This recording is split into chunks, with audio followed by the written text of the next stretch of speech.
Hello student, welcome back my YouTube channel. आप सभी को हमारे यूट्यूब चैनल गोरखपुर टेक्नोलॉजी में फिर से स्वागत है। स्टूडेंट, आज हम बात करने वाले हैं Rajasthan university of health science एवं आप किसी भी यूनिवर्सिटी से हो और आप इस साल सेकंड ईयर के मेन एग्जाम दे रहे हो। विशेषकर यहाँ पे Rajasthan university of health science की बात की जाएगी, जो भी सेकंड ईयर के इस बार जो यूनिवर्सिटी मेन एग्जाम है, उसमें आप मेडिकल सर्जिकल नर्सिंग फर्स्ट का एग्जाम देने वाले हैं। उसमें बहुत बड़ा ज़्यादा सिलेबस है, तो बहुत सारे स्टूडेंट्स के सवाल थे, सर कुछ इंपोर्टेंट क्वेश्चंस बता दीजिए, इंपोर्टेंट टॉपिक बता दीजिए जिससे क्वेश्चन आने की पॉसिबिलिटी ज़्यादा है। तो आज की वीडियो हम वो सारे क्वेश्चंस इंपोर्टेंट डिस्कस करने वाले हैं जो इस साल या तो एग्जाम में आ सकते हैं या फिर पूछे जा सकते हैं। चलिए वीडियो शुरुआत करते हैं। अगर आप इस चैनल पर पहली बार हैं तो चैनल को सब्सक्राइब कर लेना, वीडियो अधिक से अधिक शेयर करना है आप सभी को। तो स्टूडेंट, सबसे पहले हम बात करेंगे मेडिकल सर्जिकल नर्सिंग फर्स्ट में। आप सभी को पता हो टोटल 13 यूनिट है। उन 13 यूनिट्स में से आपको कुछ ही यूनिट से सवाल पूछे जाते हैं, क्योंकि उसमें जो यूनिट फर्स्ट है, यूनिट 13 है और बाकी कुछ यूनिट्स हैं, उनमें सेम सेम टॉपिक्स हैं, तो उन सबको हम हर यूनिट में लिखेंगे, पर आपको जो मैं बताने वाला हूँ वही आपको पढ़ना है। उसके अलावा आप जो पढ़ रहे हो वो अपना कंटिन्यू रखें, पर कुछ जो इंपॉर्टेंट टॉपिक्स हैं जिनसे क्वेश्चन आ सकता है उस पर थोड़ा फोकस करके चलें। चलिए वीडियो शुरुआत करते हैं। अभी तक लाइक नहीं किया तो लाइक कर दीजिए।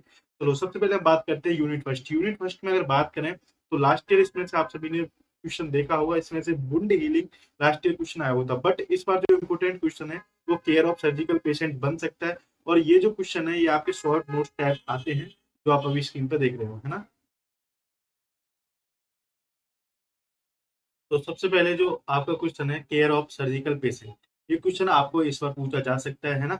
अभी मैंने इसमें एक चीज लिखी है, आप सभी को ध्यान करना है ना।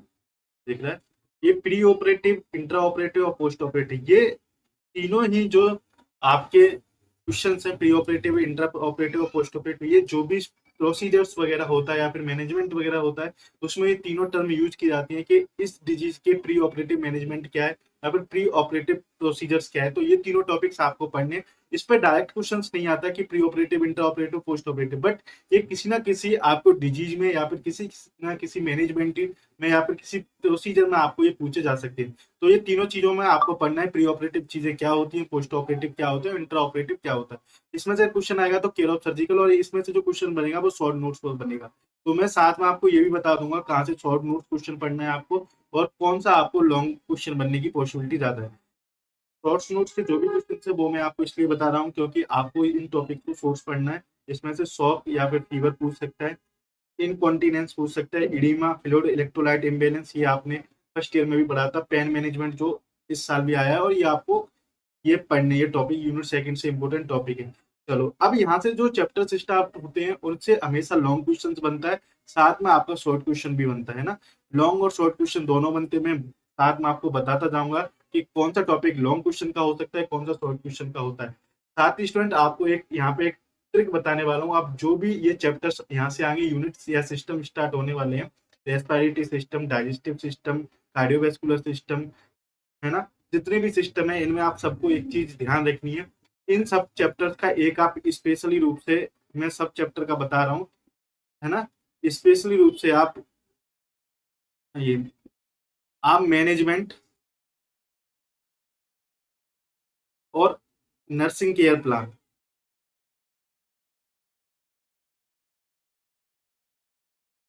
ये सभी एक एक इन सारी यूनिट्स का बना लो। ऐसे अगर रेस्पिरेटरी सिस्टम का एक आपने मैनेजमेंट बना लिया सबका, तो मोस्टली आप सभी को पता है सारी डिजीज रेस्पिरेटरी सिस्टम के, तो उनके जो भी मैनेजमेंट और नर्सिंग केयर प्लान होंगे वो ऑलमोस्ट सारे सेम होंगे। तो आपको हर बार नया मैनेजमेंट या नर्सिंग केयर प्लान याद करने की जरूरत नहीं है। आपका अगर एक रेस्पिरेटरी सिस्टम का एक पूरी यूनिट का एक पर्टिकुलर मैनेजमेंट है तो उसमें एक का दो लाइन डिफरेंस आती है हर डिजीज में, बाकी सबका सेम आता है। तो जो भी स्टूडेंट को नर्सिंग मैनेजमेंट या केयर प्लान हर एक डिजीज का याद करना पड़ रहा है वो याद ना करें, वो एक यूनिट चैप्टर वाइज बना ले। रेस्पिरेटरी का एक मैनेजमेंट बना लो या फिर एक नर्सिंग केयर प्लान बना लो, पूछा जा सकता है।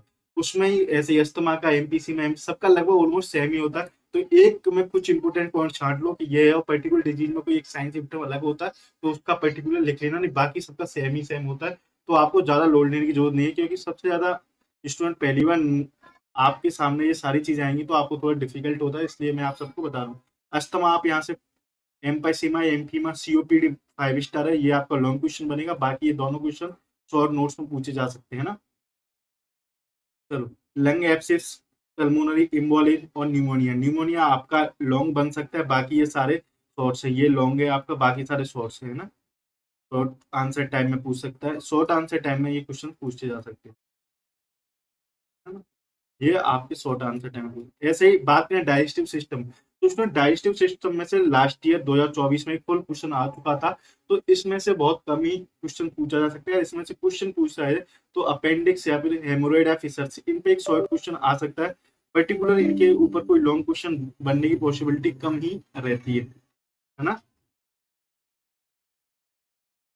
चलो अब इसके बाद नेक्स्ट डिस्कस करने वाले हैं। चलो अब इसके बाद नेक्स्ट जो डिस्कस करेंगे वो unit 5 blood and cardiovascular system. ये सबसे ज्यादा इंपॉर्टेंट चैप्टर्स है। इसमें से भी मैं आपको बता दूंगा कौन सा क्वेश्चन लॉन्ग बनेगा, कौन सा शॉर्ट टाइप बन सकता है, क्योंकि लास्ट ईयर, है ना, इसमें से भी क्वेश्चन आ चुका है।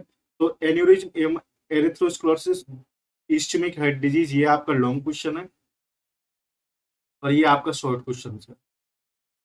एंजिना पेक्टोरिस, मायोकार्डियल इन्फेक्शन, दोनों ही लॉन्ग क्वेश्चन की कैटेगरी में आते हैं। सीपीआर आपका शॉर्ट है। ये सीपीआर आपको कई चैप्टर से और यूनिट्स में देखने को मिलेगा। अगर आप यहाँ नहीं पढ़ते तो इस आपको लास्ट यूनिट में भी आपको देखने को मिलेगा, तो यहाँ इसका लोड मत लेना। ऐसे ही एनीमिया या थैलेसीमिया और ब्लड ट्रांसफ्यूजन, ये दोनों ही शॉर्ट आंसर टाइप क्वेश्चन है। लॉन्ग टाइम में आपके सामने लिख रखा हूँ, अगर उनको लॉन्ग टाइम में पढ़ना है, और बाकी जो मैं आपको शॉर्ट टाइम में बता रहा हूँ वो शॉर्ट टाइप आंसर्स में। आप सभी को पेपर तो देखा ही होगा जिसमें आपको पता होगा किस टाइप से पेपर आता है ना? पेपर भी मैं आपको दिखा दूंगा, अभी लास्ट में दिखाऊंगा। अगर आपने अभी तक लाइक नहीं किया तो लाइक कर दीजिए। यूरिनरी सिस्टम में से नेफ्रोटिक सिंड्रोम, और ये दोनों ही क्वेश्चन आपके लॉन्ग टाइप क्वेश्चन है, जिनसे लॉन्ग क्वेश्चन आएगा। एआरएफ और सीआरएफ आपकी बार आने की पॉसिबिलिटी है, तो 5 स्टार मार्क कर सकते हैं। मेल रिप्रोडक्टिव सिस्टम में से लास्ट ईयर एक क्वेश्चन आ चुका था। ये सारे तीनों ही प्रोस्टेट इन्फेक्शन, इनफर्टिलिटी, कॉन्ट्रासेप्शन, ये तीनों ही शॉर्ट्स है। लास्ट ईयर आपका क्रिप्टो ऑर्चिन ऐसा कुछ क्वेश्चन आया था। ये सारे शॉर्ट आंसर हैं, ये तीनों क्वेश्चन शॉर्ट में। बहुत सारे यूनिट्स हैं स्टूडेंट, इसलिए जो सिलेक्टिव सिलेबस ही पढ़ना होगा तभी आप एग्जाम निकाल पाओगे। और आपको नर्सिंग मैनेजमेंट और नर्सिंग केयर प्लान का सॉल्यूशन मैंने बता दिया। देखो एंडोक्राइन सिस्टम में से पूरा लास्ट ईयर एक लॉन्ग क्वेश्चन आया था, अब इसमें से सिर्फ एक क्वेश्चन बचता है डायबिटिक वाला। ये शॉर्ट्स या फिर लॉन्ग में दोनों में पूछ सकता है, और ये शायद इस बार इसमें से कोई क्वेश्चन ना आए, क्योंकि लास्ट ईयर पूरा क्वेश्चन आया था define endocrine system and disorder. आप सभी ने अगर एग्जाम पेपर देखा हो तो लास्ट ईयर इसमें से पूरा क्वेश्चन आया हुआ था, तो इस बार इसकी पॉसिबिलिटी कम है, क्योंकि रिपीटेड क्वेश्चन कम ही चांस आते हैं। इंटेग्यूमेंटी सिस्टम, इसमें से हमेशा शॉर्ट्स में पूछा जाता है, और आपको डिफरेंशिएशन करना होता है, या फिर मतलब लीजन्स और एवर्सन में करना है। सिरोसिस, एक्नी, मेलिगेंट मेलोनेमा और एलर्जी, ये इंपॉर्टेंट टॉपिक्स है, इसमें से पूछे जा सकते हैं, क्योंकि ये सारे चैप्टर्स आपको थर्ड ईयर में थोड़े एक्स्ट्रा लेवल में मिलेंगे। यहाँ पे सिर्फ आपको इनको इंट्रोडक्शन कराया जाता है कि ये, तो आपका पूरा थर्ड ईयर में स्किन इंटेगमेंट सिस्टम पूरा है। अभी आपको सेकंड ईयर में सिर्फ ये शॉर्ट आंसर टाइम में देखने को मिलेंगे, तो आपको ये इसमें से कवर करने हैं।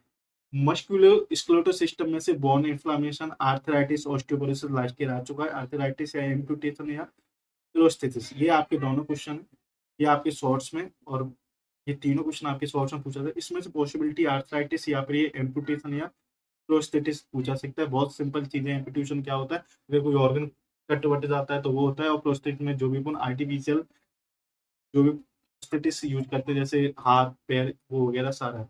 इंटरव्यू में अब ये जो यूनिट 11 नंबर है, इम्यूनोलॉजिकल सिस्टम, इसमें से यूनिटी इन्फेक्शन कंट्रोल प्रोग्राम, ये आपका यूनिट थर्ड में भी सेम दिया हुआ है, इन्फेक्शन कंट्रोल वगैरह यूनिटी। तो ये आपने सेकेंडरी में पढ़ा हुआ, ये कम चांस है इसके आने के, क्योंकि ये लास्ट तक इतना यूनिट नहीं पहुंच पाता, क्योंकि 5 ही क्वेश्चन करने होते हैं। तो आपका कम्युनिकेबल डिजीज में से अगर बात करें तो ट्यूबरकुलोसिस, एड्स, एचआईवी, इन्फ्लुएंजा, ये इंपॉर्टेंट है। इसमें बाकी आप एक आध दो डिजीज जरूर देख लेना, आपको लगता है कि आपको ये याद हो, सिंपल हो।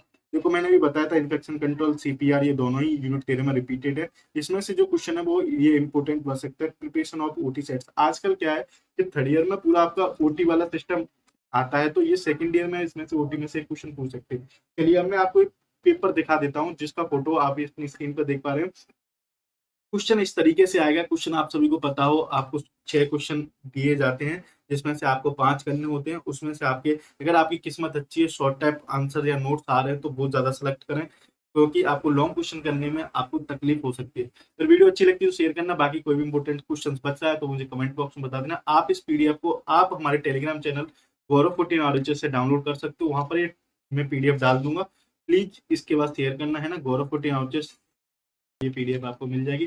बाकी नेक्स्ट वीडियो में आपने अभी तक फार्माकोलॉजी की नहीं देखी, तो फार्माकोलॉजी की देख लेना, पैथोजेनेटिक्स की जरूर आने वाली है। ये सारी चीजें अगर आप कर लेते हो तो अच्छे नंबर से आप पास हो सकते हो। Thanks for watching this video, like and subscribe.